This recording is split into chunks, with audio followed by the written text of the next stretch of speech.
Oke, selamat malam. Assalamualaikum warahmatullahi wabarakatuh. Pada kesempatan kali ini, kita akan, membahas tentang klasifikasi emosi dengan dataset emot atau Emoticon Classification on Twitter dari Indo-NLU. Pada dataset ini dibagi menjadi 5 kelas, yaitu kelas marah, takut, senang, sayang, dan sedih. Eee, Pada tahap eksperimen, eee, fase yang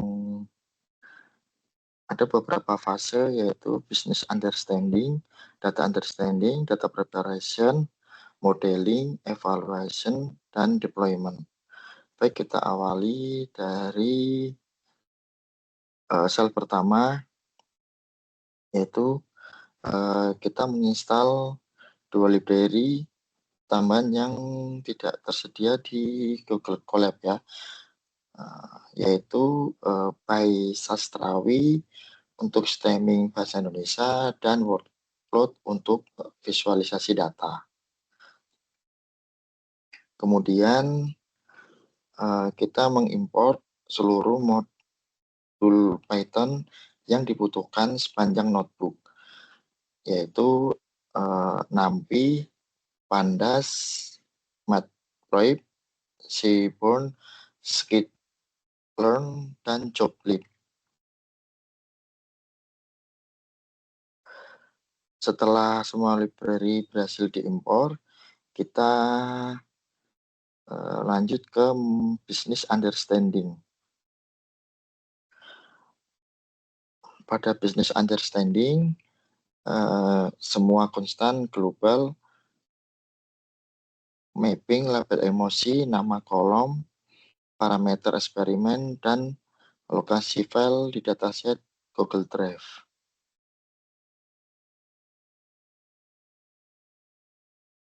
Setelah business understanding, kita lanjut ke fase 2, yaitu data understanding.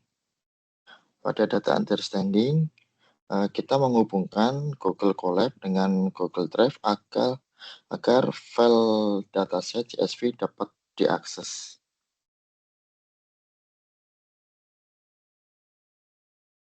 Kemudian kita mendefinisikan fungsi load emot CSV yang membaca file CSV dengan header, merename kolom, dan mengkonversi label string ke integer. Kemudian memanggil fungsi ini untuk ketika split. Setelah itu, kita lanjut ke distribusi label. Pada distribusi label, kita mencetak distribusi jumlah sampel per kelas, emosi beserta persentasenya untuk split, training, dan testing.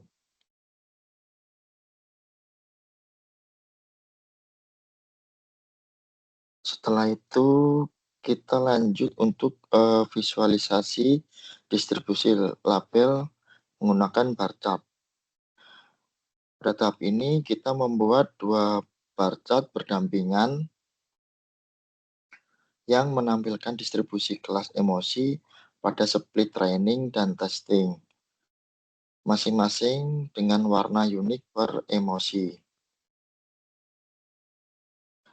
Setelah visualisasi distribusi label, kita lanjut ke analisis panjang teks.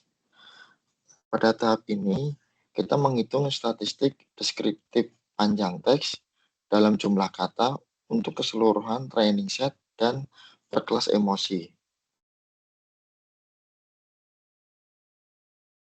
Setelah itu, kita lanjut ke word cloud per kelas emosi. Pada tahap ini akan menghasilkan 5 word cloud, 1 per kelas emosi menggunakan color map berbeda agar secara visual mudah dibedakan. Kemudian kita lanjut ke data preparation.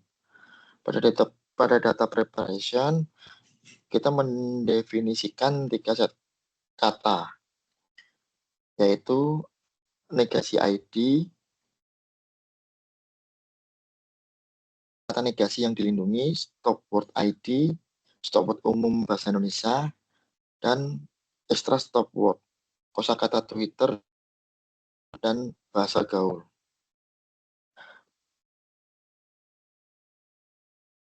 Kemudian kita lanjut ke fungsi text cleaning dan preprocessing. Pada tahap ini, kita mendefinisikan dua fungsi, clean text untuk pembersihan teks mentah tweet, dan preprocess yang menggabungkan cleaning, penghapusan stop word, dan stemming. Setelah itu, kita terapkan preprocessing ke seluruh dataset.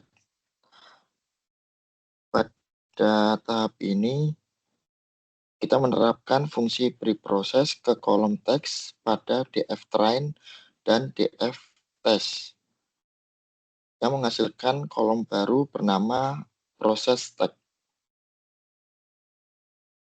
Kemudian kita lanjut ke perbandingan sebelum dan sesudah preprocessing.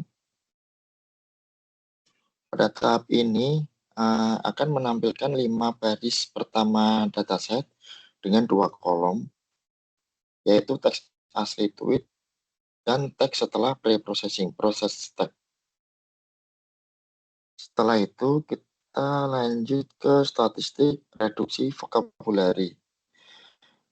Pada tahap ini kita akan menghitung dan mencetak jumlah term unik sebelum dan sesudah preprocessing, serta persentase reduksi yang berhasil dicapai.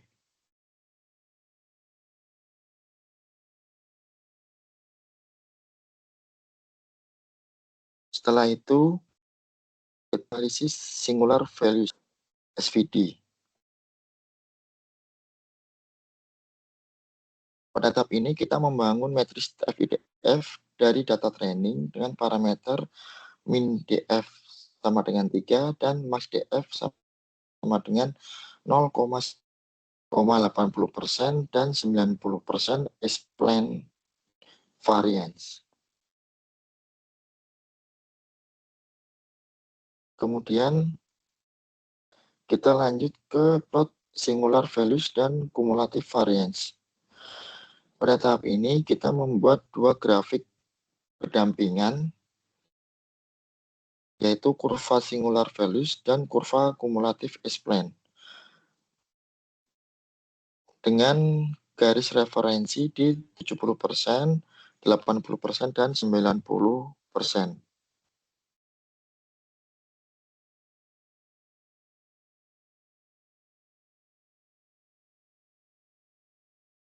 Setelah itu kita lanjutkan persiapan data dukung untuk modeling.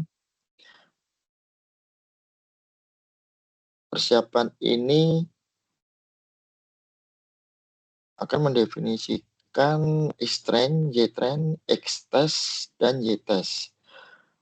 Data ini memfilter teks kosong setelah preprocessing, lalu mengekstrak kolom proses teks menjadi X dan kolom label sebagai Y untuk training dan testing.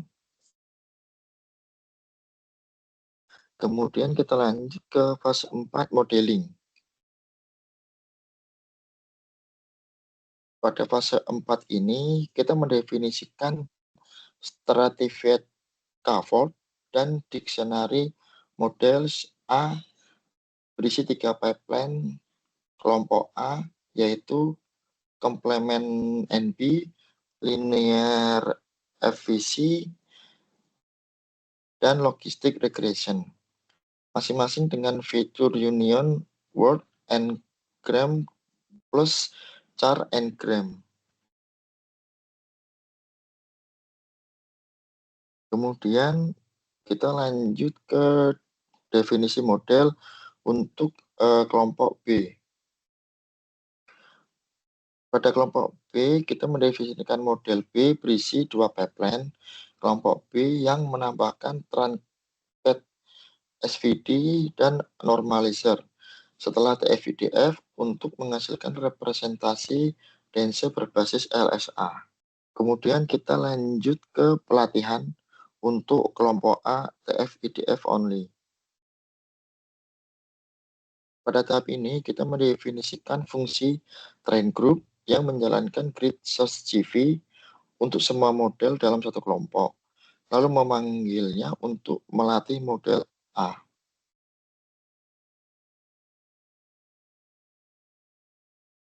Kemudian kita lanjut ke kelompok B, TF-IDF plus LSA. Pada tahap ini, kita memanggil train group untuk melatih semua model dalam model B menggunakan data dan strategi yang sama dengan kelompok A. Setelah itu, kita lanjut ke fase 5, yaitu evaluation. Pada fase 5 evaluation, kita mendefinisikan fungsi build summary table yang mengumpulkan metrik evaluasi semua model ke dalam data frame, lalu memanggilnya untuk kelompok A. Kemudian kita lanjut ke tabel perbandingan untuk kelompok B, TF-IDF plus LSA, di mana memanggil build summary table untuk hasil kelompok B dan mencetak labelnya. Kemudian kita melanjut ke perbandingan lintas kelompok dan identifikasi model terbaik, di mana menggabungkan tabel kelompok A dan B, mengurutkan berdasarkan F1 test, dan mengidentifikasi model dengan performa terbaik secara keseluruhan. Kemudian kita lanjut ke classification report untuk model terbaik. Pada tahap ini, kita mencetak classification report lengkap untuk model terbaik, menampilkan precision, recall, dan F1 per kelas emosi. Setelah itu, kita lanjut ke confusion metric untuk model terbaik.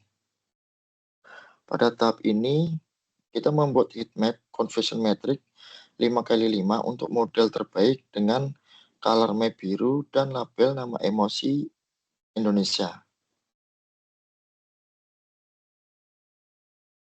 Setelah itu, kita lanjut untuk pembuatan learning curve untuk model terbaik per kelompok.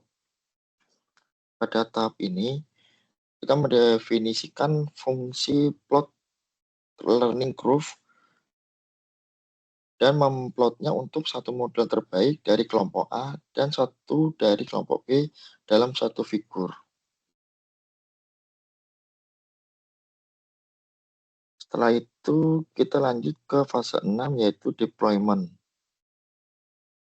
Pada fase deployment, kita menyimpan model terbaik beserta seluruh pipeline TF-IDF, SVD jika ada, normalizer, dan classifier ke file pickle di Google Drive.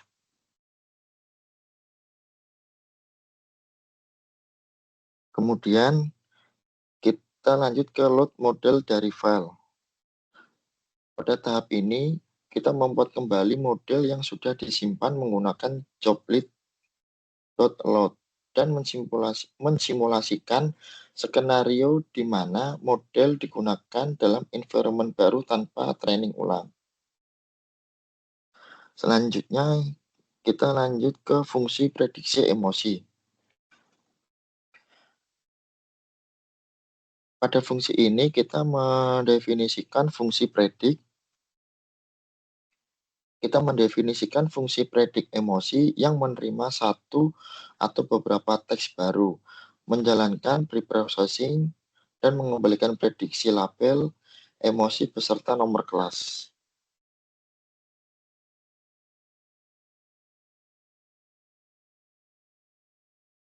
Setelah itu, kita lanjut ke demo prediksi tweet baru. Pada tahap ini, kita menjalankan predik emosi pada 7 contoh tweet dengan berbagai emosi dan menampilkan hasilnya dalam format tabel. Oke,